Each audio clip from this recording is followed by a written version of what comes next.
So let's talk about a really interesting system. Let's design a notification service. Yeah. The motive of this design is to understand how we are designing an extensible system that adding new things would be much easier.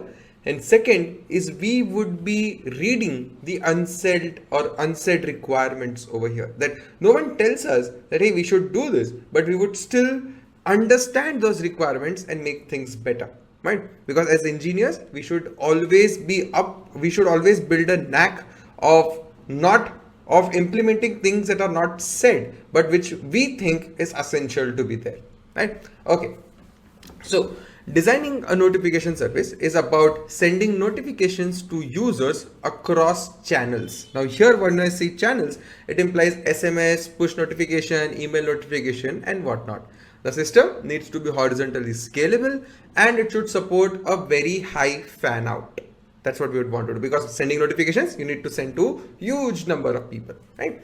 Now instead of directly jumping to sending millions of notifications, we'll start really simple and understand how we break down a problem statement step by step, right? So first of all, let's start with input output.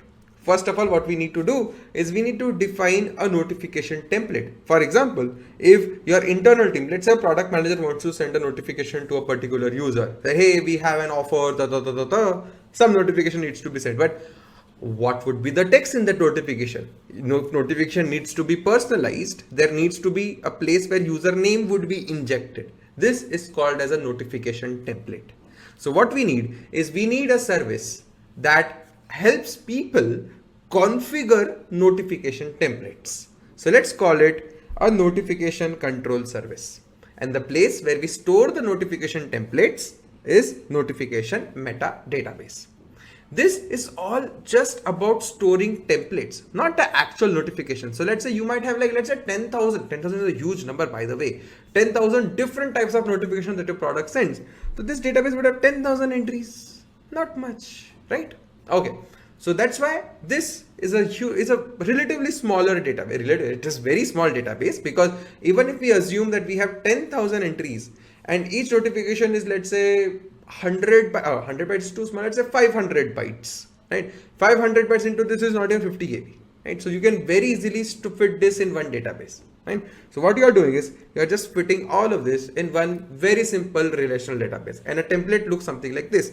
Hello brace user.name curly brace, order from XYZ and get discount from something like that. So you have notification variables and this becomes the template in some format. You can use Jinja template, whichever template you are using to store this. Whoever is sending the notification, whichever language it is written in, pick the famous template engine in that and implement template in that, right? This is what you store in this database, right? Okay, now notification control service, to have a day zero implementation. Let's not think about high fan out. Very simple day zero implementation would be that whenever someone wants to send a notification, let's say a product manager wants to send a notification to just one user, not even many users, just one user. When product manager wants to send a notification to one user, it first creates a notification template if it does not exist and notes the ID of the notification template. So that when it wants to send a notification, it would say, hey, I want to send this notification to this user on this channel. Simple, right? Okay. So what we are doing, we need to first define channels of notification, which we are supporting. So channels in which user would receive notifications are email, Android push notification, Apple push notification, SMS, right? Let's say we support this, you can add 5 or 10 different more on those lines, right? Now that user wants to be notified on these different channels, what you need, and by the way, how do you send an email to a user? You use an email provider. Let's say Mailgun. Mailgun is a very famous email provider that just helps you send email to anyone who is you provide the email, you provide the body, it sends email to that. How do you send push notification to a person? You introduce one signal. One signal gives you those APIs to send push notification to any user. How do you send SMS? You integrate Twilio to send SMS to anyone, right? You provide a phone number and you get it, right? The idea here is that for you to send that outbound communication to that user, there are providers who give you simple enough APIs to integrate in your system. You don't have to reinvent the wheel. So what you do, but you still need to make call to their API to trigger that final notification. So the servers that would be triggering the actual user notification, the final user notification, will need to include and configure the corresponding SDKs and libraries, right? They would need to include those SDKs and libraries so that when it gets it, hey, now I want to send notification to this user, it would be sending the actual, it would use those SDKs to send the email push notifications and whatnot to those users. Okay, now the key point over here is the API calls are very expensive because they are network calls that you are making. So your notification emitting servers that are there, because they would make a lot of API calls to, let's say, Twilio, OneSignal, SES, Mailgun and whatnot, they would be very heavy on network. So those machines needs to be relatively bigger because you need to have very high network bandwidth for you to send those notifications to the users, right? Okay, now a very simple notification flow would look something like this, where let's say a product manager wants to send a notification to just one user, right? So product manager first talks to the notification control service, configures a notification template in case it doesn't exist, notes the ID for that. Then it makes another API call to send the notification. And let's say notification control service itself has that, right? It has all the SDKs included. You say that, hey, I want to send email. This is the body. This is this to this user. It goes to that, sends the notification, gets it. Right? This is a very simple day 0, one user simple notification that we have. Right? Now let's understand where the pain point starts to kick in, because obviously it's not just one thing that, like, it's not immediate that you want to send the notification to the user. What if you would want to send different types of notifications to hundreds and thousands of users? That's where things starts to become really interesting. So let's say if you want to send notification to 100 people, your PM is not going to trigger one notification for each user there, right? That's not a good idea. So which is where, if you look carefully, your notification control service sending that notification becomes a bottleneck. And that is one place where you would want to make things asynchronous, because when you're shooting the notification, so if, let's say in this example, your notification control service itself is triggering the notification to your user using Twilio, Message91, Mailgun or something, what if that system is down? Your notification control service is retrying and getting hogged, and its CPU bandwidth and network bandwidth is all getting hogged and retries and all. Eventually it gives up, right? So this would make this service a little more expensive. So a better way to do this is to do this asynchronously. So what you do is, when you still are doing one notification, let's say your PM wants to send a notification N1 to user V1, whatever it needs to do, it would make a call to notification control service. Notification control service would know, okay, hey, I want to send this notification to this user. These are the variables. So it would first get the template from the meta service, have to apply the variables, the username and whatnot, and then it would create a final message that it would push it into the queue. The message would contain everything that your notification emitting servers, the workers, have to just send the notification. So these workers would have the SDKs installed now. Control service does not need SDKs. Mailgun, no SDKs needed over here. The workers will have the SDKs. Twilio, Message91 and whatnot. All of this over here. The message that we send over here would contain everything that a worker needs to send the notification. Simple. So it would have user U1. This is the actual body, not with variables, actual replaced text that needs to be just sent to the user. As simple as that, right? It would have everything encompassed over here. So workers are effectively dumb. Workers don't need to contact any database for anything. Whatever message is there, it reads them and emits the message or emits the notification. That's it. This way, we make our workers stateless. This way, we make our workers not have dependency on any database whatsoever.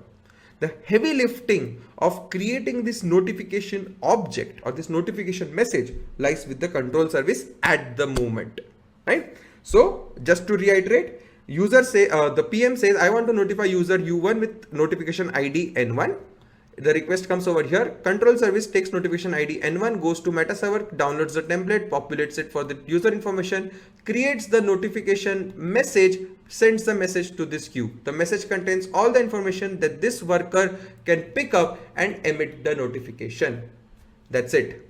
Here we are picking up message queues because we want, if it does not matter to whom the message goes, all of the workers are doing the exact same thing. So any worker would pick up message from this queue and would start processing and would start emitting notification to your users bluntly, right? So you can use SQS RabbitMQ to send the notifications to your end user, right? Okay. So this solves the problem. This solves the problem of retries, because now if any of the provider message 91 Twilio is down, your control service does not have to do retries over here. Who is taking care of retries? Your worker can do that. In case after 3 retries still, let's say Twilio is down, you are not able to send the notification. Now what would happen is your after visibility timeout, the message would be reappearing at the head of the queue, would again pick up and retry. Everything that we studied in message queues would come in handy over here, right? So unless and until you delete the message from the queue, the message would not be deleted, which means you are guaranteeing delivering of notification with some delay, right? In case the system is down, some delay is expected, right? But you would still be able to send notifications to your end users, right? Really simple flow. But making this asynchronous gives you the superpower of retries automatically without hogging your control service. It can continue to accept requests from other PMs and other internal teams and other products, other services that you have, and start emitting notifications over here, while workers take care of just broadcasting or just sending notifications to individual users, right? Okay. Now let's go a step further and think about bulk notification. Let's say I have a use case. I want to notify everyone. If I want to notify everyone, and let's say you have 1 million users on your platform, now what would happen? Your PM would just put a call, let's say, hey, I want to notify everyone. But someone has to do that iteration on the users table and figure out, hey, these are all the users on which I want to send the notification. Who would do that? If the control service does that, then control service is still there to accept other type of notification request out there. So is control service the best place to do that iteration? Not really, because if you look carefully, the queue that we have over here, it just needs a message that says send this notification to this user on this channel. Done. Right? It is dumb. The workers are dumb. Message queue is dumb.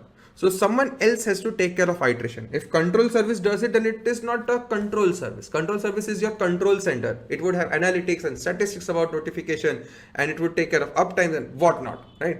So control service is not a good place to do this particular part, to do that iteration of all the users.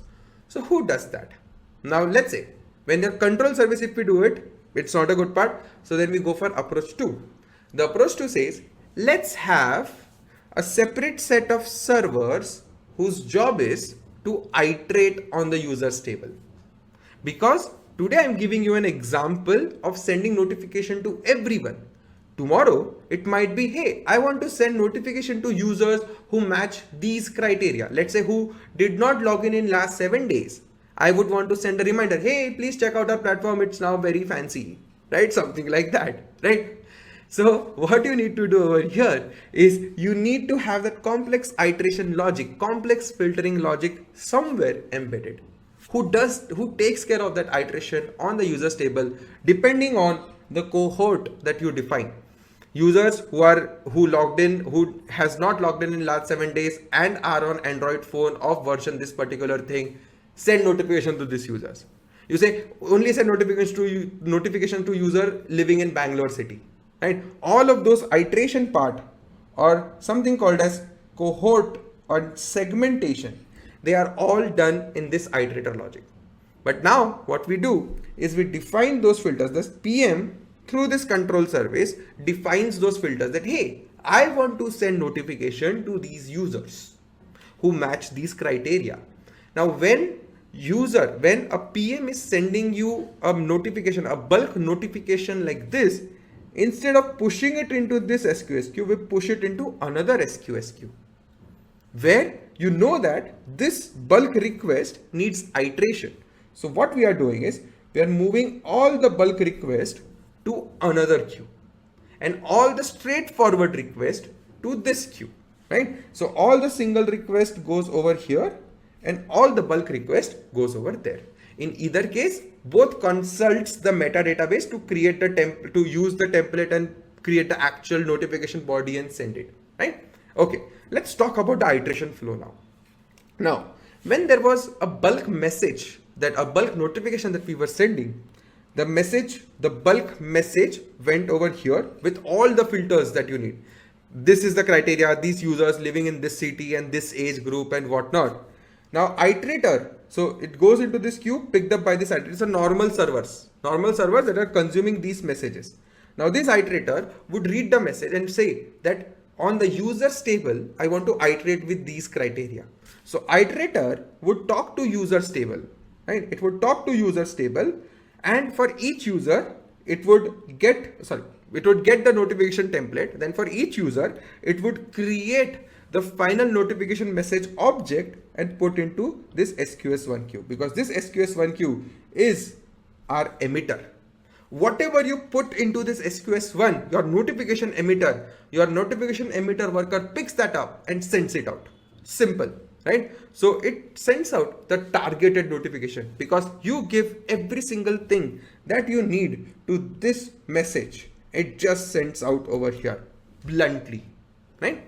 So now your iterator is iterating over the users table, the users database. If I would just add a users database over here and make this talk to this user database, now it would be a little more clear. So you have your users table on which we are iterating depending on the criteria that is sent over here. Here the criteria is everyone. You may have a different criteria. Some criteria of users in Bangalore city with age in 20 to 30 and whatnot. That comes over here, goes to iterator consumer. It uses users table to iterate over this, and for each user, it pushes the notification message, the final message using the template defined over here. It pushes the message over here for every single user. Now this message is then consumed by the notification emitter worker and is now emitted to that corresponding user on that corresponding channel, right? Now this way, what we just did is we just gave out the responsibility of bulk iteration to a separate set of machines, freeing up the control service to do other stuff. Now this responsibility of these servers to use the users table and maybe other tables that it requires to create that cohort, use MetaDB to use the template, create the final template for each user and put it out, and rather create a final notification body for each user and put it out into this SQS queue, which is consumed by these workers and then eventually emitted to your end users, right? So your SQS1 is your notification emitter, which is really a dumb notification emitter. You give out a message in a particular format, it understands it, sends the notification.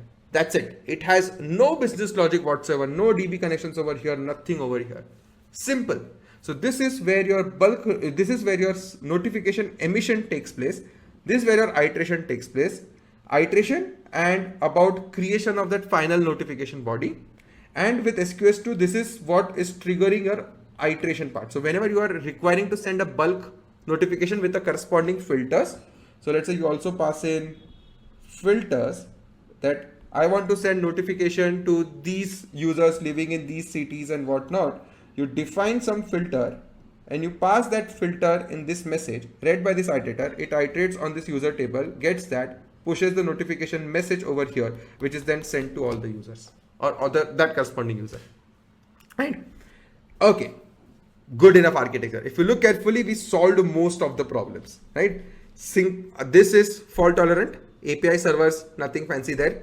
This is scalable, managed services.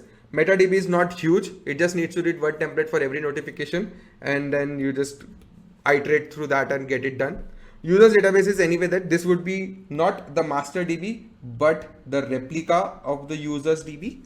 With this, what happens is you do not put load on your actual users DB. You create a replica out of that. There might be a users masters DB sitting there. This is the replica of that. So you don't affect the actual production traffic of your users database and still iterate. And now these workers, you can add as many workers as you want. More notifications, you add more workers. Everything is scalable over here, right? But there is a problem. What problem it is? Now imagine that 1 PM ran a big marketing campaign. That marketing campaign sent notifications to every single user. And let's say you have 100 million user. Now what would happen? When you are sending this marketing notifications to your users, your workers are now busy sending those because those are all enqueued in this queue. Correct? They are all enqueued. All marketing notifications are enqueued because that's what you iterated and you added it over here. So while that notifications are being sent, because this is a FIFO queue, let's say there you are building a healthcare application. There is there is a doctor appointment of a user. You generated doctor appointment for that user, you added a notification into this queue. But before that, there are tons of messages, let's say 100 million messages of marketing of, let's say, Holi special, Diwali special, Eid special, some festivals are there. That marketing push or Great Indian Festival and whatnot is over here. When would that hospital notify or that appointment reminder would be going and sending that notification? It would take huge amount of time to process that. So the concern over here is that there are some kind of notifications which are more important than others. So for example, appointment reminders are more important than marketing push. So one queue that we had right now is not a good idea. Because if someone fills up that queue with a large number of marketing messages, other important notifications would stay back. They would not be pushed. Problem, unless all of this gets sent. Not a good user experience because there are some notifications you need to send right away. So what's the solution? The solution to this problem is having multiple queues, each with a different priority. Let's say P1 is the ultimate notifications that you are sending, right? That these are very important. You just send transactional notification, for example, payment done, appointment reminders, your actual business use case notification. P3 is your marketing push, your massive marketing campaign notifications are gone through this, while everything else default is P2. 3 priorities and each one has multiple set of workers over here. These are not just 3, but each one has 3 or n number of workers per se. Now what you do is when you send the notification, you define that, hey, the notification that I'm sending is notification 1 for user this and priority 1, 2, 3 and whatnot. Depending on this priority, your iterator or your control one would put message into that corresponding queue picked up by those set of workers and be emitting the notification. This way you solve the problem of not of one type of notification or a massive marketing campaigns not hogging your actual transactional notification. And now if you look carefully, this is also horizontally scalable. That in case you'd want to add tomorrow P4, P5, P6, you can do that because 3 is most probably good enough. You don't need more than that. But in case you need it, you would have it. That these are high priority notifications. These are medium priority notifications. And these are low priority notifications. Right? So all the transactional ones are high priority notifications, appointment reminders and whatnot. Massive marketing campaigns are very low priority notifications. So these can go slowly without much rush, while everything else is just default. So you may also tune the number of workers that you have that you are sending the notifications and whatnot. So now we just made our system horizontally, not only horizontally scalable, but also we avoided starvation. Starvation implies that because of marketing, a lot of marketing notifications queuing up, your actual transactional notifications were not going. You just solved that problem. Okay, what else? But this is not solving duplicate notification problem. I'll give you an example.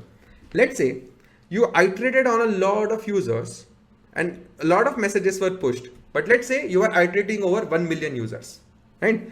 But when you put out 500,000 notification objects or notification messages over here, then this machine crashed. Now, when it booted up, it would start from the beginning. So those 500,000 people who got the notification will get the same notification again because generate those same messages again. That's bad. That's a very bad user experience. So what do? You have to deduplicate notifications, right? That if a user received a particular type of notification before, should not receive the same type of notification again. One caveat, that this type of behavior is typically for marketing notifications. Transaction notifications you get twice is okay. For example, you made a purchase on Amazon. It's okay if you get 2 notifications from Amazon that hey, your order is placed. But if Amazon is doing marketing push, getting 2 same marketing notifications, not a good user experience. So there are some marketing campaigns where you need to ensure that a user is not being sent the same notification twice. Whew. Now what do we need to do? Solve it. So how do you solve it? Which means we need to maintain a state somewhere that a particular user received a notification from a particular marketing campaign. Now, when you need it, when you have to deduplicate, no matter what, when you have to ensure that you are not sending the same notification twice to a particular user, you have to have this state maintained somewhere. That is where your workers will keep pushing the data that this user was sent notification for this marketing campaign. Right? B1, P1 workers, P3 workers, I just drew it over here. It does not mean it is going from P1 workers. It can go from anyone, whoever is accepting that part. The idea is where if you want to maintain the state notification tracker database, which tracks the simple thing that, hey, have I sent notification to this user or not? Whoever wants that, whoever wants to keep track of it, can keep a track of it in this particular database, right? You may choose to go with, hey, can I just pick a simple key value store to store this? Why not? Let's compute if key value store is the best choice or not. Okay, so what you are storing is you are storing a user getting a notification from a particular marketing campaign. First of all, when would it be updated? When an iteration is done, notification object is created, it is consumed by P1 worker. As soon as it sends the notification to a particular user, then it updates this DB that for this user, for this marketing campaign, I have sent the notification, right? It would keep a key value pair there. So each key value entry contains user ID and marketing campaign. User ID is 4-byte integer. Marketing campaign, let's say, assume it's an integer. 4 plus 4, 8 bytes. Now assume you have 100 million users. So 100 million users into 4 plus 4, 8 equal to 800 MB. And if you have 5 marketing campaigns running at the same time, the amount of storage you would need is 4 GB. Storage is still pretty decent, but can we do better? Do we really need to store for every single user if I have sent the notification? Can I not be a little more space efficient? Okay, but before we talk about efficiency, let's see how read happens, right? So if let's say iterator restarted due to any reason and started from the top, it started iterating the same 100 million users again, as it now when the message is sent, it's consumed over here. Now P1 worker can first check if it has sent the message or not. If the entry exists, it would just discard that message. If the entry does not exist, it would make the notification to the user. This way, the deduplication happens. Okay, look carefully. Iterator is iterating through all the users and putting the message in the queue, piling up the queue again, consuming by the workers, eventually to realize that the message was already sent. So, as part of optimization, why do we need to send message over here in this queue? Why do we need to even enqueue the message? Why? There is no need to even enqueue the message over here. So what if our iterator uses this notification tracker database to check if it has sent the message or if it has iterated over it already? Because if the notification has sent, the iterator itself does not need to send a message or does not need to enqueue a message in this queue. It saves a ton of effort. No message added over here, no message consumed over here, or then eventually to realize that it already exists. So it is better. So 2 ways to do it. it is better to disambiguate over here at the iterator level. So while iterator is iterating, before it enqueues the message in the queue, it checks if this message is already being sent to this user or not. If yes, it would not send it over here. Otherwise, it would add it to the queue, right? It's a very good optimization. Okay. Now let's talk about performance. Here what we did is we are storing key value pairs of lot of users that are coming in. Do we really need to do that? Can we be a little more space efficient? And what kind of database would we use? We want to use key value. Any key value database would work. Partitioned by marketing campaign would work easily. So it should be lightweight, shardable, because you are storing huge amount of key value pairs and whatnot. It should be in memory because even if it is not in memory, it should be fine, but you're putting in a huge amount of data there. But if you think about it, what you are more looking out for over here is, if you have not sent the message to a user, then only you are sending it. Correct? You can use Bloom filters over here. That, can I have a database that supports Bloom filters? Because now what I can do is my key value lookup, where I'm storing huge number of keys, like 4 GB of data, can be replaced with just few MBs of data, because Bloom filters are very space efficient. We saw in the previous video, like in few videos back, right? Bloom filters are really space efficient. And what you can leverage Bloom filters for is, whenever I send notification over here, you update the Bloom filter in this database.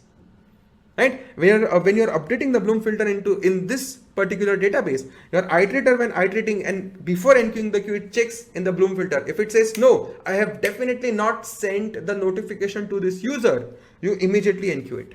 But if it says yeah, I did it, you don't enqueue it, right? But you would recall that Bloom filter is a probabilistic data structure. So when Bloom filter says no, it means that you have definitely not sent the notification to that user. So good enough, you enqueue it. But when Bloom filter says yes, it is also possible that notification has not sent to that user. But it is okay, because it's a marketing push. You don't need absolute correctness. What you are doing is you are trading up correctness of your system for space efficiency. This would help you reduce your infrastructure cost, because now you don't need 4 GB of data. You can do it with a very small memory. So this way, this is a great place to add Bloom filters. So now, which database would you pick? The database we pick over here is Redis. We use Redis and store and create a key for each marketing campaign, against which we create a Bloom filter. And anytime your notification workers, these workers send a notification, they update this Bloom filter and add the corresponding keys. Which one? The user IDs into that corresponding marketing campaign key. It would keep on adding these in Bloom filters, right? And whenever your iterator restarts and iterates over it, it checks this database every time and sees if this entry is being made or not. If the entry does not exist, it enqueues. If it exists, it skips that. You are running a risk that you might not be sending notifications to all the users, because Bloom filter says yes, but in reality you might not have sent notification to that user, but you are not guaranteeing 100%. It's okay to drop, like, let's say 5%. If you have 100 million users, you're triggering a marketing campaign, it's okay that your marketing campaign does not go to 5% to users. Should not be that big of a problem, right? So you're trading off the space that you are incurring to store and ensure the actual correctness with almost approximation, probabilistic nature. But you save a lot of infrastructure cost in doing that. That makes your life really simple and your infrastructure really efficient. I know this was a dense discussion, and this is the beauty of system design, where everything we studied up until now comes together to build a really beautiful system out there. And this is how you build a notification service. Just to conclude on that, this is your product manager, or maybe an internal service. I'm just referring product manager just for the sake of it. This can be an internal service that is triggering notification. Everyone talks to this control service to trigger a notification. That I want to send this notification to this user. For every notification that is sent, you need to provide it. Hey, this is the user. This is the notification. This is the priority that I want to send notification with. Right? So it would do that. If you're sending notification to just one user, your control service can directly enqueue the message in this. But before that, it would go to MetaDB, create that actual notification body, and push a message over here. This message is consumed by workers and workers blindly emit the notification. They don't need to do anything. But before they emit the notification, they update the Bloom filter in the notification tracker database against the marketing app, in case it's a marketing campaign, right? In case you are tracking it, you would be storing it. So it depends on the notification, the type of notification, if you'd want to store it in Bloom filter or not, right?